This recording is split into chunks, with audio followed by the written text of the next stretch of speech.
பீகார் தேர்தலில் வெற்றி பெற்ற தேசிய ஜனநாயக கூட்டணி படுதோல்வியை சந்தித்த காங்கிரஸ், காஷ்மீரில் வெடிவிபத்தில் 9 பேர் உயிரிழப்பு உள்ளிட்ட செய்திகளை டாப் 25 செய்திகளின் முதல் டாப் 5 செய்திகளாக பார்க்கலாம். பீகார் சட்டப்பேரவை தேர்தலில் அமோக வெற்றி பெற்று மீண்டும் ஆட்சி அமைக்கிறது தேசிய ஜனநாயக கூட்டணி. பீகார் சட்டப்பேரவை தேர்தலில் தேசிய ஜனநாயக கூட்டணியில் இருந்து பாஜக, ஐக்கிய ஜனதா தளம், லோக் ஜனசக்தி, ஹிந்துஸ்தானி அவாம் மோர்ச்சா, ராஷ்டிரிய லோக் மோர்ச்சா கட்சிகள் கைகோர்த்து போட்டியிட்டன. 243 தொகுதிகள் கொண்ட பீகார் மாநிலத்தில் 160 தொகுதிகள் வரை தேசிய ஜனநாயக கூட்டணிக்கு கிடைக்கும் என்று கருத்து கணிப்புகளில் கூறப்பட்ட நிலையில் அதனையும் தாண்டி 202 தொகுதிகளை கைப்பற்றி பிரம்மாண்ட வெற்றியை ருசித்திருக்கிறது தேசிய ஜனநாயக கூட்டணி. அதிலும் கடந்த 2020 ஆண்டு தேர்தலில் 74 தொகுதிகளில் வெற்றி பெற்றிருந்த பாஜக தற்பொழுது 101 தொகுதிகளில் போட்டியிட்டு 89 இடங்களில் தனது சாம்ராஜ்யத்தை பரப்பி இருக்கிறது. சென்ற தேர்தலில் நிதிஷ்குமாரின் ஐக்கிய ஜனதா தளத்திற்கு 43 தொகுதிகளே கிடைத்தன. ஆனால் இந்த தேர்தலில் 101 தொகுதிகளில் போட்டியிட்டு 85 தொகுதிகளில் அந்த கட்சி வெற்றி கொடியை நாட்டியுள்ளது. இதேபோல லோக் ஜனசக்தி 19 இடங்களிலும், ஹிந்துஸ்தானி அவாம் மோர்ச்சா 5 தொகுதிகளிலும், ராஷ்டிரிய லோக் மோர்ச்சா 4 இடங்களிலும் வாகை சூடியுள்ளன.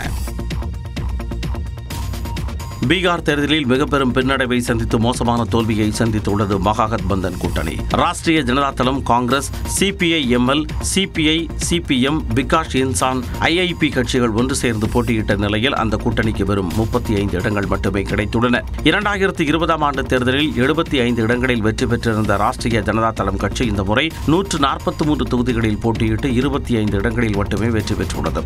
கடந்த முறை தேர்தலில் 19 தொகுதிகளில் வென்றிருந்தது காங்கிரஸ் கட்சி. இந்த முறை 61 தொகுதிகளில் போட்டியிட்ட அந்த கட்சி வெறும் 6 தொகுதிகளில் மட்டுமே வென்று அதல பாதாளத்திற்கு சென்றுள்ளது. சிபிஐ எம்எல் 2 தொகுதிகளிலும், சிபிஐ மற்றும் ஐஐபி தலா 1 தொகுதியிலும் வெற்றி பெற்றுள்ளது. தேர்தல் வியூக வகுப்பாளரான பிரசாந்த் கிஷோரின் ஜன் சுராஜ் கட்சி 238 தொகுதிகளில் போட்டியிட்டு 1 தொகுதியில் கூட வெற்றி பெறாமல் படுதோல்வியை சந்தித்தது. அதே சமயம் பீகார் சட்டப்பேரவை தேர்தலில் 5 தொகுதிகளை கைப்பற்றி ஐதராபாத் எம்பி அசாதுதீன் ஓவைசியின் ஏஐஎம்ஐஎம் கட்சி கவனம் ஈர்த்துள்ளது. பகுஜன் சமாஜ் கட்சி ஒரு இடத்தில் வெற்றி பெற்றுள்ளது. நாட்டையே ஆண்ட காங்கிரஸ் கட்சி பீகார் சட்டப்பேரவை தேர்தலில் வெறும் 6 தொகுதிகளில் மட்டுமே வென்று மிகப்பெரிய பின்னடைவை சந்தித்துள்ளது. மகாகத்பந்தன் கூட்டணியில் அங்கம் வகித்த காங்கிரஸ் கட்சி 61 தொகுதிகளில் போட்டியிட்டது. இதில் வால்மீகி நகர், சன்பாட்டியா, கிஷன்கஞ்ச், மணிகரி உள்ளிட்ட 6 தொகுதிகளில் மட்டுமே காங்கிரஸ் கட்சி வெற்றி பெற்றுள்ளது. அதிலும் வால்மீகி நகரில் 1675 வாக்குகள், சன்பாட்டியா தொகுதியில் 602 வாக்குகள், போர்பஸ்கஞ்ச் தொகுதியில் 221 வாக்குகள் என சொற்ப வாக்குகள் வித்தியாசத்தில் காங்கிரஸ் வேட்பாளர்கள் போராடி வெற்றி பெற்றுள்ளனர். அதிகபட்சமாக மணிகரி தொகுதி வேட்பாளர் மனோகர் பிரசாத் சிங் 15,168 வாக்குகள் வித்தியாசத்தில் வெற்றி பெற்றுள்ளார். பீகாரில் 1990 ஆண்டு காங்கிரஸ் கட்சி ஆட்சியை இழந்தது. கடந்த 35 ஆண்டுகளாக பீகாரில் வீழ்ச்சியை சந்தித்து வரும் காங்கிரஸ் கட்சி கடந்த சட்டப்பேரவை தேர்தலில் 70 தொகுதிகளில் போட்டியிட்டு 19 மட்டுமே வெற்றி பெற்றது. கடந்த தேர்தலில் மகாகத்பந்தன் கூட்டணி தோல்விக்கு காங்கிரஸ் கட்சிதான் காரணம் என பரவலாக பேசப்பட்டது. இந்த தேர்தலிலும் முதலமைச்சர் வேட்பாளரை அறிவிப்பதில் தயக்கம் காட்டியது. கூட்டணி வேட்பாளர்கள் போட்டியிடும் தொகுதிகளில் போட்டி வேட்பாளர்கள் நிறுத்தியது, தாமதமாக பரப்புரையை தொடங்கியது என காங்கிரஸ் தோல்விக்கான காரணங்களாக அமைந்ததாக அரசியல் ஆய்வாளர்கள் கூறுகின்றனர். பீகார் சட்டப்பேரவை தேர்தலில் தேசிய ஜனநாயக கூட்டணி வெற்றி பெற பெண்களுக்கான 10,000 ரூபாய் நிதியுதவி திட்டம் முக்கிய பங்காற்றியுள்ளது. பீகாரில் 3,51,00,000 பெண் வேட்பாளர்கள் உள்ள நிலையில் அவர்களில் 1,34,00,000 பேர் 10,000 ரூபாய் நிதியுதவி திட்டத்தில் பயன்பெற்றவர்கள். 2020 59.7% இருந்த பெண் வாக்காளர்களின் வாக்குப்பதிவு தற்போது 71.6% அதிகரித்துள்ளது. இத்திட்டம் என்டிஏ கூட்டணி வெற்றி பெற பெருமளவில் உதவியதாக அரசியல் விமர்சகர்கள் தெரிவிக்கின்றனர். அதேபோல 1,67,00,000 குடும்பங்களுக்கு 125 யூனிட் இலவச மின்சாரத்தை என்டிஏ கூட்டணி அரசு வழங்கி வருகிறது. இது 200 யூனிட்டாக உயர்த்தப்படும் என மகாகத்பந்தன் கூட்டணி வாக்குறுதி அளித்திருந்தாலும் அது தேர்தல் முடிவில் எதிரொலிக்கவில்லை. முதியவர்களுக்கான ஓய்வூதியத்தை 400 ரூபாயிலிருந்து 1,100 ரூபாயாக நிதிஷ்குமார் அரசு கடந்த ஜூலை மாதம் உயர்த்தியதும், வேலையற்ற பட்டதாரி இளைஞர்களுக்கு மாதம் 1,000 ரூபாய் நிதியுதவி அளிக்கப்படும் என என்டிஏ கூட்டணி வாக்குறுதி அளித்ததும் அக்கூட்டணிக்கு கை கொடுத்துள்ளது. சிராக் பாஸ்வானை கூட்டணிக்கு இழுத்தது, இந்தியா கூட்டணியில் முதலமைச்சர் வேட்பாளரை அறிவிப்பதில் எழுந்த இழுபறி, பிரதமர் மோடியின் தொடர் பரப்புரை உள்ளிட்டவை என்டிஏ கூட்டணி ஆட்சியின் அரியணையை தக்கவைத்துள்ளது. ஜம்மு காஷ்மீரில் காவல் நிலையத்தில் ஏற்பட்ட வெடி விபத்தில் 9 பேர் உயிரிழந்தனர். கடந்த திங்கட்கிழமை ஹரியானா மாநிலம் ஃபரிதாபாத்தில் சுமார் 3000 கிலோ வெடிபொருட்கள் கைப்பற்றப்பட்டன. பறிமுதல் செய்யப்பட்ட வெடிபொருட்கள் ஆய்வுக்காக ஜம்மு காஷ்மீர் மாநிலம் நவ்காம் காவல் நிலையத்தில் வைக்கப்பட்டிருந்தன. இந்த நிலையில் வெடிபொருட்களின் மாதிரிகளை சேகரிக்கும் போது திடீரென்று பயங்கர சத்தத்துடன் வெடிவிபத்து ஏற்பட்டது.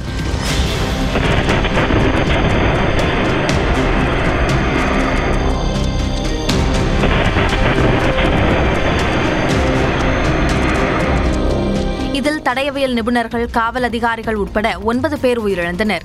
மேலும் 20 பேர் படுகாயமடைந்து மருத்துவமனையில் அனுமதிக்கப்பட்டுள்ளனர். விபத்து நிகழ்ந்த பகுதி முழுவதும் சீல் வைக்கப்பட்டு மோப்ப நாய்களுடன் பாதுகாப்பு படையினர் சோதனை மேற்கொண்டுள்ளனர். இது பயங்கரவாத தாக்குதல் அல்ல, விபத்துதான் என்று அதிகாரிகள் தரப்பில் தெரிவித்துள்ளனர். அரசியல் களத்தை பரபரப்பாக்கிய செய்திகளை டாப் 5 அரசியல் செய்திகள் பகுதியில் பார்க்கலாம். பீகார் வெற்றி தமிழ்நாட்டில் உற்சாகத்தை ஏற்படுத்தியிருப்பதாக பிரதமர் மோடி தெரிவித்துள்ளார். டெல்லியில் உள்ள பாஜக தலைமை அலுவலகத்தில் தொண்டர்களிடையே உரையாற்றிய போது பீகாரின் வெற்றி கேரளா, தமிழ்நாடு, புதுச்சேரி, அசாம், மேற்கு வங்கத்தில் உள்ள பாஜக தொண்டர்களுக்கு புதிய சக்தியை கொடுத்திருப்பதாக கூறினார்.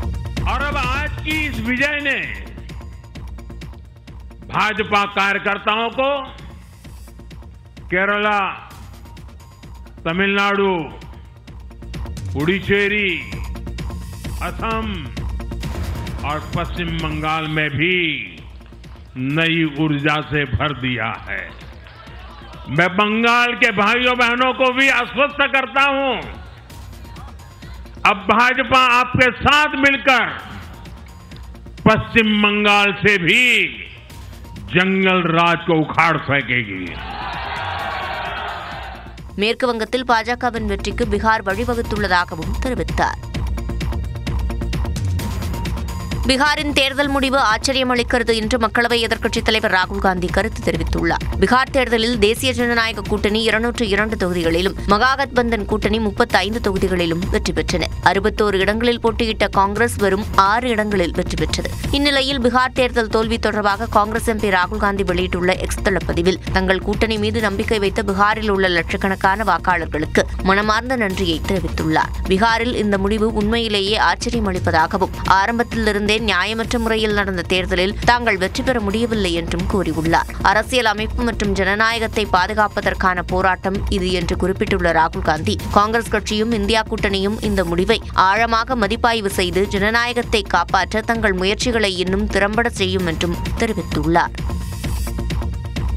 தமிழ்நாட்டில் அதிமுக எதிர்க்கட்சியாக அல்ல, உதிரி கட்சியாக கூட இருக்காது என முதலமைச்சர் ஸ்டாலின் ஆருடம் தெரிவித்துள்ளார். கொளத்தூர் சட்டப்பேரவை தொகுதியில் பல்வேறு முடிவுற்ற திட்டங்களை தொடங்கி வைத்த முதலமைச்சர் புதிய திட்டப் பணிகளுக்கு அடிக்கல் நாட்டினார்.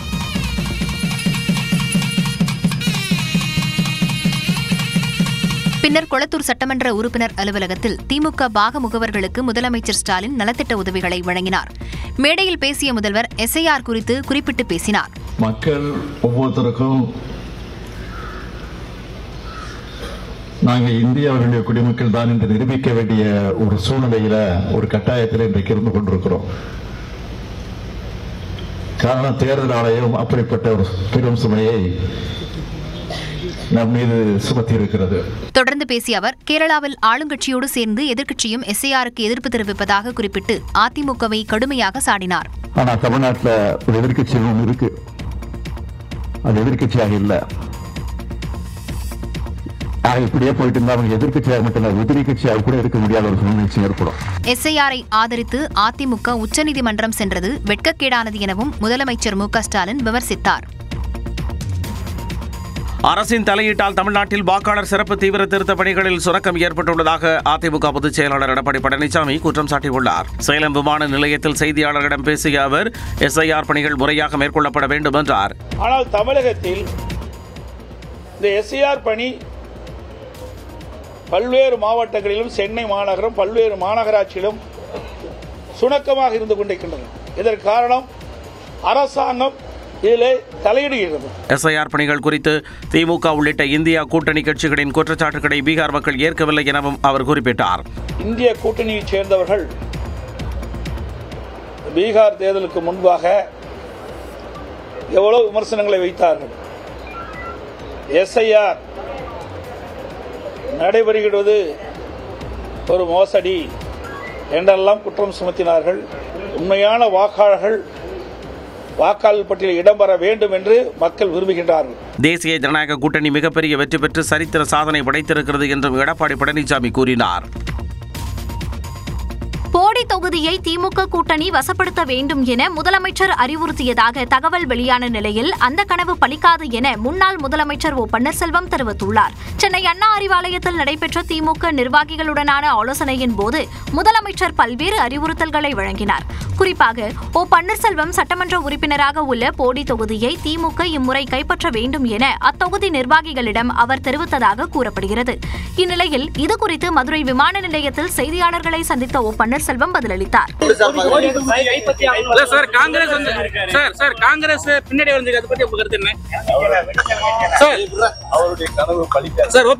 மேகதாது அணை விவகாரத்தில் தமிழ்நாடு அரசு சரியாக தீவிரமாக ஆய்வு செய்யவில்லை எனவும் ஓ பன்னீர்செல்வம் விமர்சித்தார். செங்கல்பட்டு மாவட்டத்தில் விபத்திற்குள்ளான விமானப்படை விமானம், தனியார் பேருந்துகளின் கட்டண உயர்வு தொடர்பாக தமிழ்நாடு அரசு விளக்கம் உள்ளிட்ட செய்திகளை டாப் 5 தமிழ்நாடு பகுதியில் பார்க்கலாம்.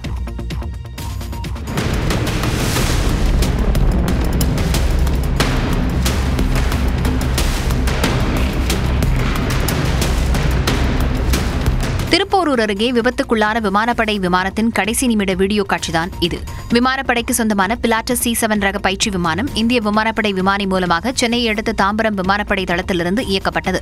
செங்கல்பட்டு மாவட்டம் திருப்போரூர் அருகே உப்பளம் பகுதியில் பறந்து கொண்டிருந்த போது திடீரென கட்டுப்பாட்டை இழந்த விமானம் தரையில் விழுந்து நொறுங்கியது. தொழில்நுட்ப கோளாறு காரணமாக விமானத்தை தொடர்ந்து இயக்க முடியாததை உணர்ந்த விமானி முன்கூட்டியே பாராசூட்டை இயக்கி பாதுகாப்பாக தரையிறங்கினார்.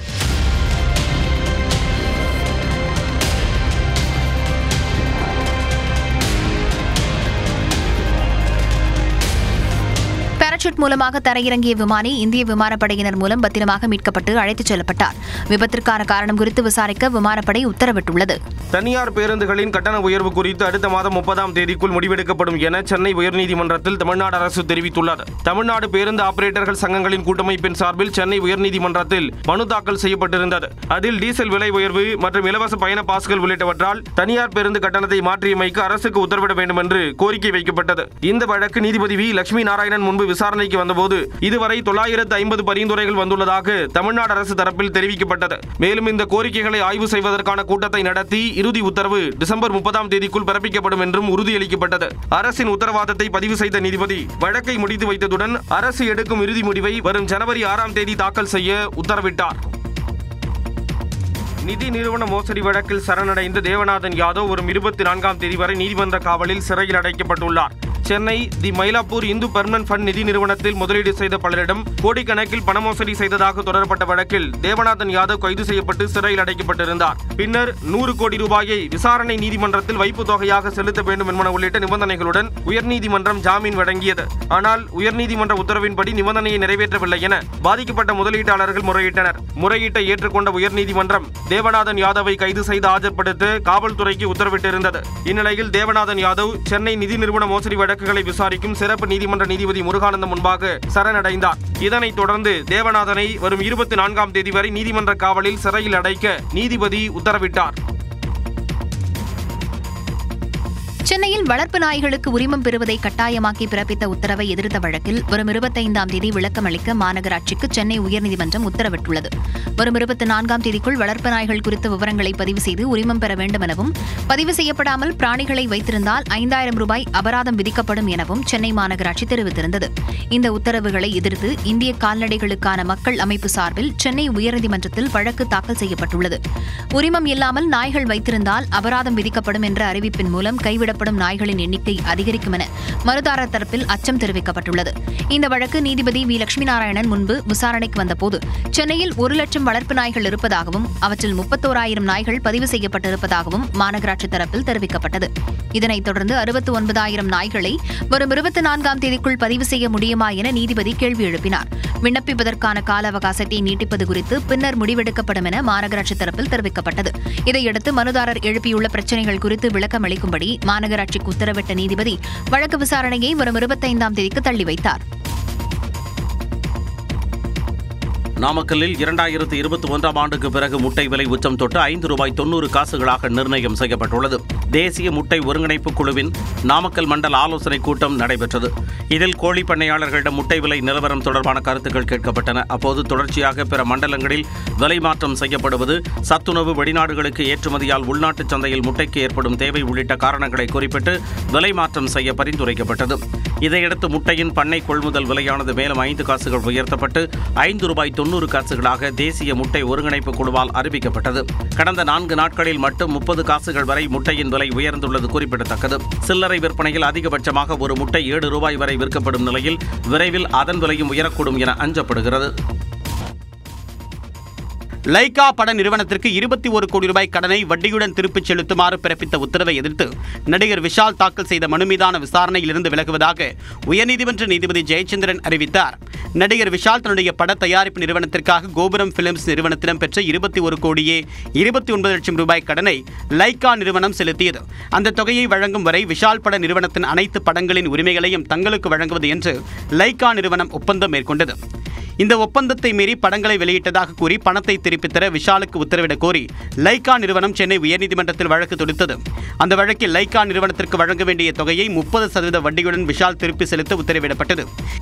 இந்த உத்தரவை எதிர்த்து விஷால் தரப்பில் தாக்கல் செய்யப்பட்ட மேல்முறையீட்டு வழக்கு நீதிபதிகள் ஜி. ஜெயச்சந்திரன் மற்றும் மும்னேனி சுதீர்குமார் அமர்வில் விசாரணைக்கு வந்தது. அப்போது இந்த வழக்கை ஏற்கனவே விசாரித்து சில கருத்துக்களை தெரிவித்ததால் இந்த வழக்கின் விசாரணையிலிருந்து விலகுவதாக நீதிபதி ஜெயச்சந்திரன் அறிவித்தார். இந்த வழக்கை வேறு அமர்வு முன்பாக விசாரணைக்கு பட்டியலிடுமாறும் பதிவுத்துறைக்கு உத்தரவிட்டார்.